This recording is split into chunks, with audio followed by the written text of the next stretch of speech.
कार्यालयामध्ये आपले हार्दिक स्वागत। या ठिकाणी जिल्हा कोषागार कार्यालयाची प्रशस्त इमारत आपण या ठिकाणी बघत आहोत। महाराष्ट्र शासनाच्या आर्थिक व्यवहाराचे विनियमन कोषागार कार्यालयामार्फत होते। त्या अनुषंगाने कोषागार कार्यालय वित्तीय व्यवस्थापनेचा एक पायाभूत घटक आहे, एक वित्त विभागाचा एक अविभाज्य भाग आहे। कोषागारामध्ये महाराष्ट्र शासनाच्या दैनंदिन आर्थिक व्यवहाराचे लेखांकन व अचूक लेखापरीक्षण करण्यात येते व त्या अनुषंगाने प्रदाने व जमाच्या अनुसूच्या तयार करण्यात येऊन महिन्यातून 2दा मान्य महालेखापाल नागपूर यांना लेखे सादर केले जातात। महाराष्ट्रामध्ये 34 कोषागारे व 322 उपकोषागारे तसेच मुंबई येथे लेखा व अधिदान कार्यालय आहे। या सर्व महाराष्ट्रातील 6 विभागीय कार्यालय व मुंबईतील महानिधी संचालक लेखा व कोषागारे यांचे नियंत्रण आहे व त्या अनुषंगाने कोषागार, उपकोषागार व अधिदान व लेखा कार्यालय मुंबई यांचे कार्य केले जाते।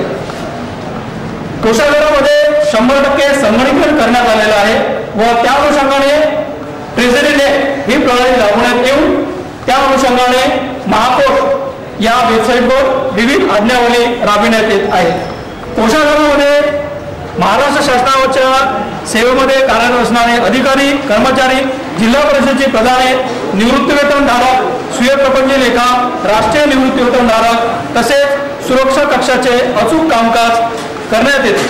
कोषागारामार्फत आहार व संवितरण अधिकारी तसेच निवृत्तीवेतनधारक अधिकारी व कर्मचारी यांची प्रदाने त्यांच्या बँक खात्यावर जमा केली जातात व त्या अनुषंगाने त्यांना CMP पोर्टल देण्यात आलेला असून त्यांचा स्वतंत्र युजर ID व पासवर्ड त्यांना देण्यात आलेला आहे। या ठिकाणी आपण कोषागार कार्यालयातील बिल काउंटर ज्या ठिकाणी आहार व संवितरण अधिकारी यांनी तयार केलेली देयके संदेशवाहकामार्फत स्वीकारण्यात येतात, ते कशा स्वरूपात स्वीकारण्यात येतात हे या ठिकाणी आपण पाहूया।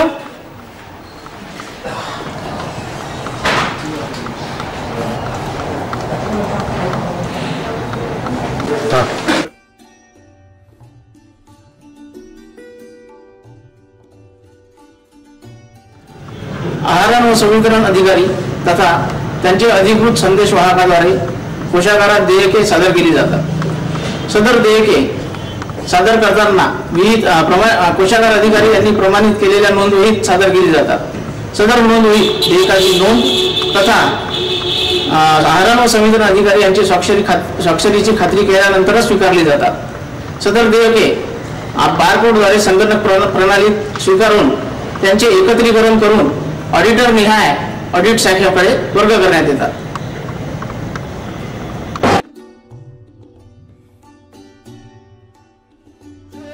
देयक सादर झाल्यानंतर लेखा परीक्षण शाखा या ठिकाणी आपण पाहतात। लेखा परीक्षण शाखेमध्ये देयकाचे अचूक लेखा परीक्षण करण्यात येते।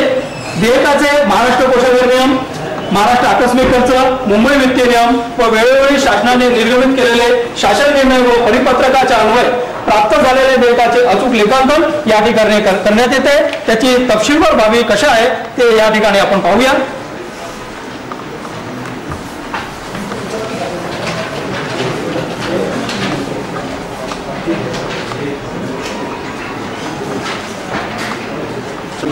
कार्यालयाची ऑडिट शाखा आहे। या ऑडिट शाखेमध्ये ऑडिटरने देयकाची पडताळणी केल्यानंतर देयक मानवीय पद्धतीने संगणकाद्वारे अनुक्रमांकानुसार ते देयके तपासणी करण्यात येतात। त्यामध्ये देयकाचा प्रकार जसे की देयक GPF आहे, वेतनाचे आहे, आकस्मिक खर्चाचे आहे किंवा प्रवासाचे आहे, याचे सर्व प्रकार तपासून त्या देयकावर त्याचा नमुना आहार संवितरण अधिकारी तथा नियंत्रण अधिकारी यांची स्वाक्षरी आहे, देयकासोबत मंजुरी आदेश आहे किंवा नाही याची संपूर्ण पडताळणी केल्यानंतर सदर देयक त्यावर मंजुरी आदेश पारित करून अंकेशन पर्यवेक्षकाकडे सादर केली जातात। अंकेशन पर्यवेक्षक सदर देयकाची पुन्हा खात्री करून सदर देयके योग्य की अयोग्य असल्याची खात्री करून मंजूर प्रदान आदेश त्यावर नमूद करून अप्पर कोषागार अधिकारी यांच्याकडे सादर करतात। सदर देयके पारित देयके ही धनादेश खिडकीकडे पाठविल्या जातात। आक्षेपित देयके वितरण खिडकीकडे संबंधित कार्यालयाला परत करण्याकरता पाठविण्यात येतात। ऑडिट शाखेकडून पारित झालेल्या देयकांचे धनादेश शाखेमध्ये EFT किंवा CMP द्वारे प्रदान करण्यात येतात। ऑडिट शाखेमधून BTR द्वारे धनादेश शाखेकडे देयके पारित देयके वर्ग करण्यात येतात। त्याला ऑडिट धनादेश शाखेमध्ये त्याची तपासणी करून त्याला प्रमाणक क्रमांक प्रदान करण्यात येतात। प्रमाणक क्रमांक प्रदान केल्यानंतर त्यांना त्याची आरोग्य संवितरण अधिकारी यांच्या मागणीनुसार ते संबंधितांना प्रदान करण्यासाठी EFT किंवा CMP द्वारे प्रदान करण्यात येतात। EFTचे तयार मॅन्डेट संबंधित एजन्सी बँकेकडे कोषागारामार्फत पाठवण्यात येतात। तसेच CMP द्वारे झालेली प्रदाने ऑनलाईन पद्धतीने SBIच्या CMP पोर्टलकडे वर्ग केल्या जातात, जेणेकरून संबंधित आरोग्य संवितरण अधिकारी त्यांच्या पोर्टलद्वारे संबंधितांना प्रदाने करू शकतील। झालेले प्रदाने आरोग्य संवितरण यांच्या माहिती अधिकारी यांच्या माहितीसाठी त्यांना ॲडवाइसद्वारे कळवण्यात येतात।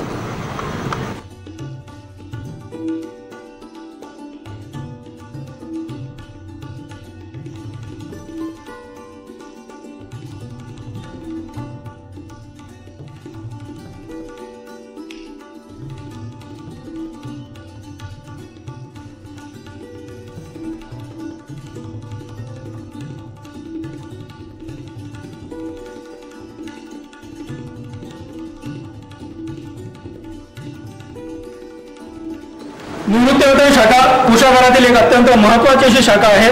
महाराष्ट्रामध्ये 7 लाख निवृत्तीवेतन धारक यांना कोषागारामार्फत निवृत्तीवेतनाचे प्रदान करण्यात येते। कोषागारामध्ये निवृत्तीवेतनाचे कामकाज कशा पद्धतीने चालते या संदर्भामध्ये श्री शिरवाते सर अप्पर कोषागार अधिकारी अमरावती हे आपणास या ठिकाणी माहिती देतील। दिनांक 1 नोव्हेंबर 2005 पूर्वी सेवानिवृत्त झालेल्या निवृत्ती वेतनधारकांना तसेच कुटुंब निवृत्ती वेतनधारकांना नियमित पेन्शन, अंशराशीकरण तसेच उपदान देण्याची कार्यवाही या शाखेमार्फत पार पाडली जाते।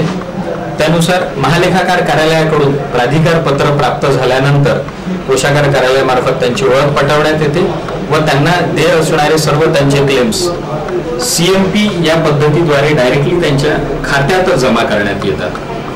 कोषागार कार्यालयामार्फत सर्व सेवानिवृत्ती वेतनधारकांसाठी कॉल सेंटर सुविधा सुरू करण्यात आलेली आहे। त्यानुसार पेन्शनर्सला आवश्यक असणारी कोणतीही माहिती त्यांनी या कार्यालयात दूरध्वनी करून त्यांना सहजगत्या प्राप्त होऊ शकते। दरवर्षी नोव्हेंबर महिन्यात सर्व पेन्शनर्सला हयातीचा दाखला द्यावयाचा असतो। त्यासाठी त्यांनी आपल्या बँकेत जाऊन संबंधित बँक मॅनेजर समोर त्यांच्या रजिस्टरवरती स्वाक्षरी करावी। कम्युटेशन रिस्टोरेशनच्या बाबतीत आतापर्यंत सर्व पेन्शनर्सला अर्ज देण्याची गरज होती, पण आता दर महिन्यात आम्ही आमच्या स्तरावरच कम्युटेशन रिस्टोरेशन करतोय। त्याच्यामुळे सेवानिवृत्ती वेतनधारकांना कोणताही अर्ज देण्याची गरज नाही।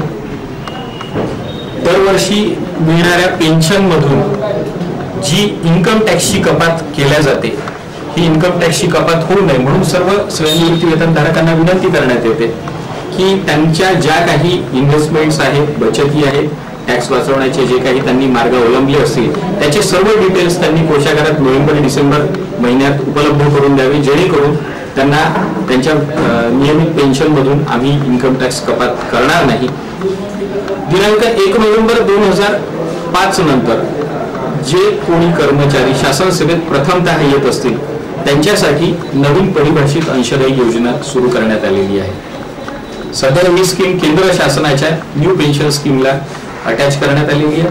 त्यानुसार प्रत्येक कर्मचाऱ्याच्या वेतनातून 10% वर्गणी कपात केल्या जाते व तेवढाच 10% शेअर हा शासन त्या संबंधित वर्गणीदाराच्या खात्यात देत असते।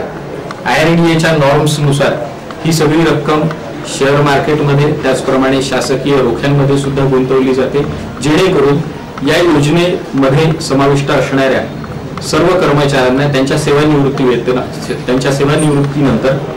चांगल्या पद्धतीचे सेवानिवृत्ती वेतन त्यांना देता येईल।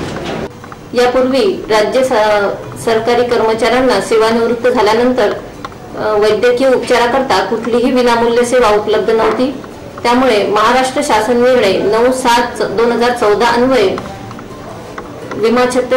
विनामूल्य विमा छत्र योजना लागू करण्यात आलेली आहे।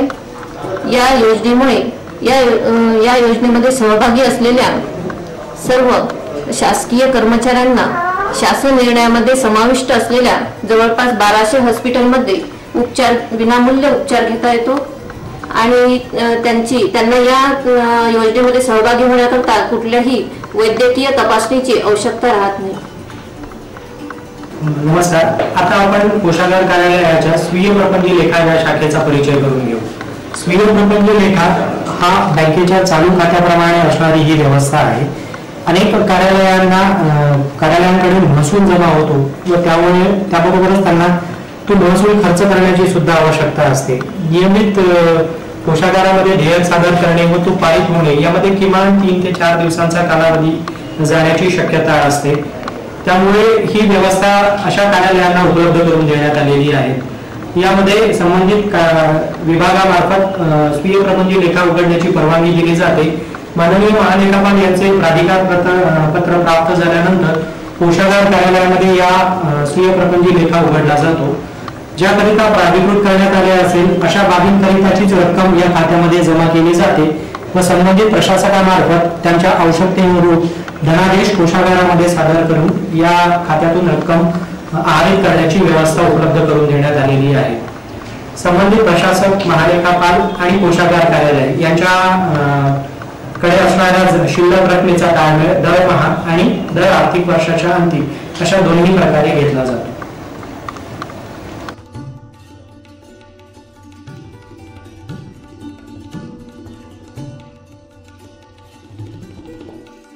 लेखांकन आणि लेखापरीक्षण ही कोषागार कार्यालयाची महत्वाची कामं आहेत.